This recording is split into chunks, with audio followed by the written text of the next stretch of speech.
சிம்ம ராசி சிம்ம லக்ன நேயர்களே, இந்த வருடத்தின் லக்னம் என்ற அடிப்படையிலே கன்னியா லக்னத்திலே கேது அமர்ந்திருக்கிறார். அப்படி என்றால் உங்களுடைய லக்ன ராசியின் 2ஆம் இடத்திலே கேது அமர்ந்திருக்கிறார். இந்த கேதுவை ராகு தன்னுடைய 8ஆம் இடத்திலிருந்து பார்க்கிறார்.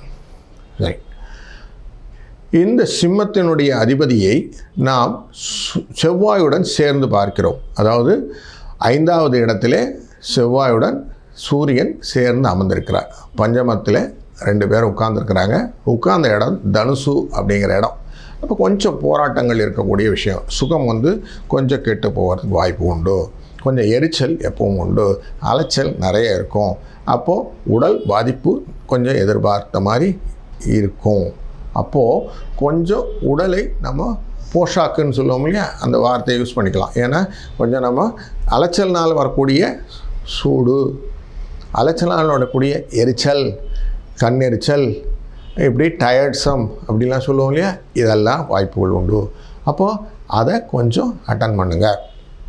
சரி, இந்த சந்திரனை சனி தன்னுடைய 7ஆம் பார்வையாக பார்க்கிறார். உங்கள் லக்னத்தில் இருக்கக்கூடிய சந்திரனை 7ஆம் பார்வையாக சனி பார்க்கிறார்.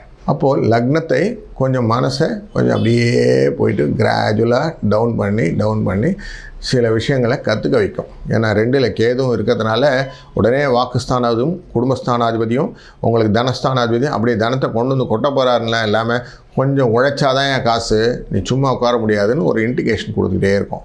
அதனால் கொஞ்சம் உழைக்க வேண்டியிருக்கும். அலைச்சல் நிறைய இருக்கும். நிறைய சொல்லுவோம் நார்மலாக, ஒரு இடத்துக்கு போயிட்டு வர்றதுன்னா செருப்பு தேயுது சார் அப்படின்னு சொல்லுவாங்க இல்லையா, அந்த மாதிரி கொஞ்சம் டயர்ஸமாக உடைய ஒரு சினாரியோ கொடுக்கக்கூடிய வாய்ப்புகள் உண்டு. அப்போ அதையும் கொஞ்சம் ஓவர் கம் பண்ணணும். 9ஆம் இடத்துல குரு இருக்க போகிறார். ஓடி போனவனுக்கு 9ல் குருன்னு சொல்லுவாங்க. அப்போது அந்த இடத்துல குரு அமர்ந்து இருக்கிறார். அவர் தான் செவ்வாயையும் சூரியனையும் தன்னுடைய 9ஆம் பார்வையாக பார்த்து விட போகிறார். அவர்னால் கொஞ்சம் குழந்தைகள்லாம் கொஞ்சம் நம்ம சொன்ன பேச்சு கேட்கும். அதுங்க கொஞ்சம் படிப்புலெல்லாம் நாட்டம் காட்டும். அதை கொஞ்சம் திரும்பி பார்த்தோன்னா அந்த சந்தோஷம் நமக்கு ரொம்ப திருப்தியாக இருக்கும். குழந்தைகள்லாம் கொஞ்சம் சொன்ன பேச்சு கேட்குது, நல்லபடியாக படிக்குது, நல்லபடியாக இருக்கட்டும் அப்படின்னு எண்ணம் வர ஆரம்பிச்சிடும். இதுங்களை பார்த்து சந்தோஷமாக இந்த வருஷத்தை நம்ம நகர்த்த ஆரம்பித்து விடுவோம். குடும்பத்தில் இருக்கக்கூடிய பெண்களும் இந்த மாதிரி ஒரு மனசில் ரொம்ப கிளேசமாக இருக்கிற போது எந்த விதமான குடும்ப விஷயத்தையும் டிஸ்கஸ் பண்ணாதீங்க. கொஞ்சம் அமைதியாக விட்டுடுங்க. முடிந்த வரைக்கும் காலை வேளையில் சீக்கிரமாக எழுந்துட்டுருங்க. ஒரு 6 மணிங்கிறது நமக்கு காலை வேலைன்னு வச்சுருந்தோம்னா ஒரு 4:30 மணிக்கு எழுந்துக்கிட்டோம்னா ரொம்ப நல்லது. கொஞ்சம் அமைதியாக தியானம் அப்படின்னு சொல்லுவோம். கொஞ்சம் விளக்கேற்றிட்டு கொஞ்சம் நேரம் அமைதியாக உட்கார்ந்த பிறகு அன்றைய வேலை செய்வது அப்படின்னு வச்சுப்போம்.